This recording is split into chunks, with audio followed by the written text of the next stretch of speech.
Hi friends, welcome back to the channel.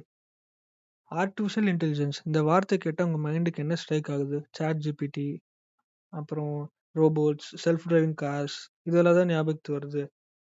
இது எல்லாமே உருவானதுக்கு ஒரு ஸ்டார்டிங் பாயிண்ட் நியூரான்னு சொல்லலாம். இல்லை இது எல்லாமே மேடப் ஆஃப் நியூரான்னு சொல்லலாம்.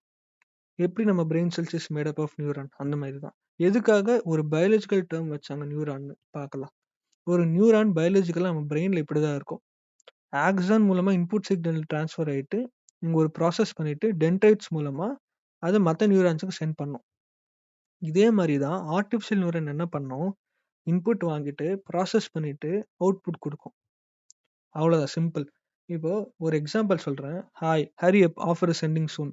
இதை நான் மேனுவலா என்னோட மெயில் இன்பாக்ஸ்ல பார்க்குறேன். அப்போ நான் பார்த்தாலே எனக்கு தெரிஞ்சது இது ஒரு ஸ்பேம் மெசேஜ். எப்படி? நான் ஆல்ரெடி ட்ரெயின் பண்ணேன், நான் என்னோட எக்ஸ்பீரியன்ஸ் வச்சு இது ஒரு ஸ்பேம் மெசேஜ்னு சொல்லலாம். இப்போ இந்த ஆக்டிவிட்டியை ஒரு நியூரனை பண்ண வைக்கிறோம். இன்புட் வந்து இந்த மெசேஜ், சில process mathematical or any method algorithm use பண்ணி ப்ராசஸ் பண்ணிட்டு எஸ்ஸா நோவா அது சொல்லணும். அதுதான் அவுட்புட். ஓகேவா? ஸோ நம்ம ப்ரீவியஸ் வீடியோவில் லீனியர் ரிக்ரெஷன், லாஜிஸ்டிக் ரிக்ரெஷன் பார்த்தோம். அதை பார்க்கலன்னா பார்த்துடுங்க, ஈஸியாக இப்போ புரியும் நெக்ஸ்ட் எக்ஸாம்பிள் சொல்லும்போது.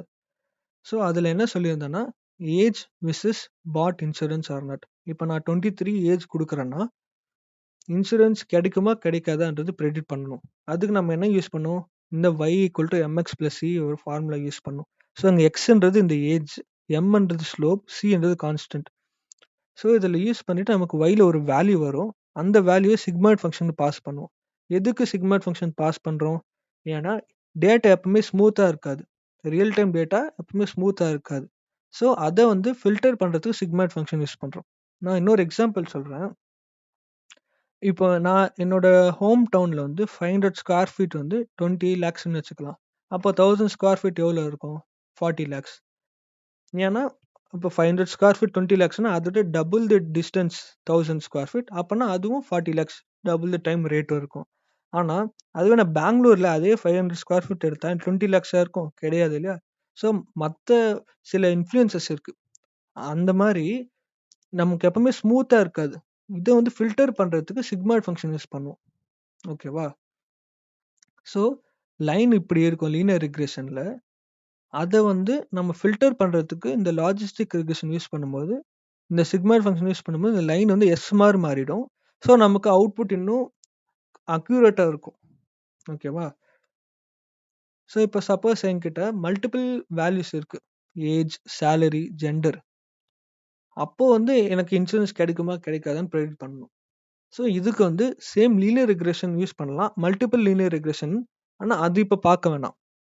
நியூரான்ல என்ன பண்ணுவோம், இது மூணுத்தையுமே கம்பைன் பண்ணி ஒரு ஈக்குவேஷன்ல போட்டுட்டு ஒரு வேல்யூ எடுப்போம். எக்ஸாம்பிள் காட்டுறேன். ஸோ நார்மலாக என்ன பண்ணுவோம், செப்பரேட் ஈக்குவேஷன் கிரியேட் பண்ணணும். y1 = m1 × age + c1, y2 = m2 × gender + c2, y3 வந்து m3 × salary + c2. இது நார்மல் ஈக்குவேஷன். நம்ம இப்போ இது மூணுமே கம்பைன் பண்ணணும்.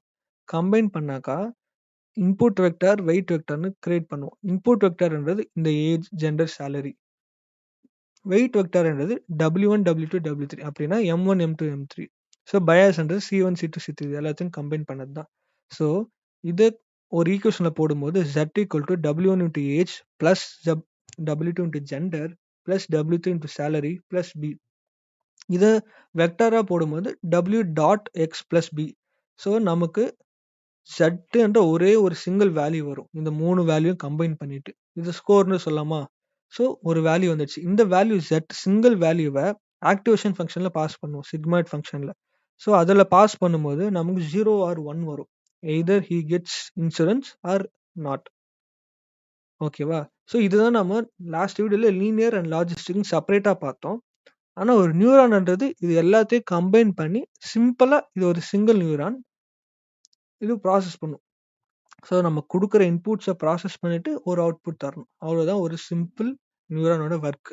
ஸோ இதை வந்து நம்ம மல்டிபிள் நியூரான்ஸ் கனெக்ட் பண்ணியும் பண்ணலாம். இப்போ நான் இன்னொரு எக்ஸாம்பிள் சொல்கிறேன். ஒரு இன்டர்வியூ நடக்குது, 2 பேர் பார்ட்டிசிபேட் பண்ணுறாங்க. So communication, technical skill, experience இதை வச்சு ஒரு ஸ்கோர் போடுறாங்க 795ன்னு. இன்னொருத்தனுக்கு 986ன்னு ஸ்கோர் பண்ணுறாங்க. இப்போ இது எல்லாத்தையுமே ஆட் பண்ணால் 21 வருது. செகண்ட் பர்சனுக்கு 21 வருது. ஆனால் இது ப்ராப்பர் எவல்யூஷனா? இல்ல. ஸோ நம்ம கம்யூனிகேஷனுக்கு டெக்னிக்கல் ஸ்கில், எக்ஸ்பீரியன்ஸ் எல்லாத்துக்கும் ஈக்குவலா இம்பார்ட்டன்ஸ் தர முடியாது. இப்ப இதுக்கு ஒரு இம்பார்ட்டன்ஸ் தருவோம், இதுக்கு ஒரு இம்பார்ட்டன்ஸ் தருவோம், இதுக்கு ஒரு இம்பார்ட்டன்ஸ் தருவோம். அந்த இம்பார்ட்டன்ஸ் தான் வெயிட். ஓகேவா? ஸோ இப்ப கம்யூனிகேஷன் X1 எடுத்துக்கலாம். டெக்னிக்கல் ஸ்கில்ஸ் X2ன்னு எடுத்துக்கலாம். எக்ஸ்பீரியன்ஸ் X3ன்னு எடுத்துக்கலாம். அப்போ W1 into X1 plus W2 into X2 plus W3 into X3 plus B.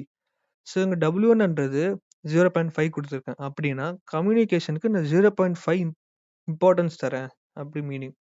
அதே இப்போ டெக்னிக்கல் ஸ்கில்ஸ்க்கு பார்த்தோன்னா 0.8 அந்த அளவுக்கு இம்பார்ட்டன்ஸ் தரேன். அது எக்ஸ்பீரியன்ஸ்க்கு 0.6 தரேன். ஸோ இந்த மாரி நான் ஒரு வெயிட்ஸ் அஸ்யூம் பண்ணி நான் போட்டிருக்கேன். ஸோ அப்ப நமக்கு 14.7 வருது. அதே செகண்ட் பெர்சனுக்கு 14.1 வருது. இப்ப பார்த்தீங்கன்னா டிஃபரன்ஸ் 2த்துக்கும் இது பெருசா இருக்கு. ஸோ நான் என்ன பண்ணியிருக்கேன்னா, டெக்னிக்கல் ஸ்கில்ஸ்க்கு இம்பார்ட்டன்ஸ் அதிகமா குடுத்திருக்கேன். Compared to communication and experience. So அந்த மாரி டிஃபரண்ட் சினாரியோஸ், டிஃபரண்ட் டேட்டாஸ்க்கு டிஃபரண்ட் வெயிட்ஸ் வரும். அதுதான் நம்ம W1 or any weights assume பண்ணிப்போம். இப்ப பயாஸ்ன்றது ஒரு கம்பெனிக்கு ஒரு பாலிசி இருக்கலாம். ஆ சம் எக்ஸ்ட்ரா பாலிசிஸ் இருக்கலாம். அதுதான் பயாஸ். ஒரு கம்பெனிக்கும் மாறும். ஸோ இப்ப இந்த எல்லா வேல்யூவும் ஆட் பண்ணிட்டு நம்ம ஹையர் ஆவாங்களா, ஆகமாட்டாங்களான்னு சொல்லலாம். ஆனா இப்ப டைரக்ட்டா இந்த வேல்யூஸ குடுத்துடக்கூடாது. இதுதான் அவுட்புட்ன்னு நம்மளால சொல்ல முடியாது. ஸோ இத வந்து ஒரு ஆக்டிவேஷன் ஃபங்ஷன்ல பாஸ் பண்ணுவோம். பாஸ் பண்ணும்போது அவன் செலக்டடா இல்லையான்னு சொல்லுவோம். சே ஃபார் எக்ஸாம்பிள் இப்ப இந்த 14.1 இருக்கு. இத வந்து நான் ஆக்டிவேஷன் ஃபங்ஷன்ல பாஸ் பண்றேன். பாஸ் பண்ணிட்டு 0 வந்துடுச்சு. 0 வந்தா நாட் செலக்டட். இந்த 14.7 வந்து நான் பாஸ் பண்றேன். 1 வருது. இந்த 1 ஆர் 0 எப்படி வருது நமக்குன்னா, இந்த ஆக்டிவேஷன் ஃபங்ஷனுக்கு இந்த வேல்யூவ பாஸ் பண்ணா தான் வரும். கரெக்ட்டா? ஸோ இந்த வேல்யூ வந்து எங்கருந்து வருது? இந்த டயகிராம்ல பார்த்தோன்னா, இந்த first part of the neuron இந்த வேல்யூ.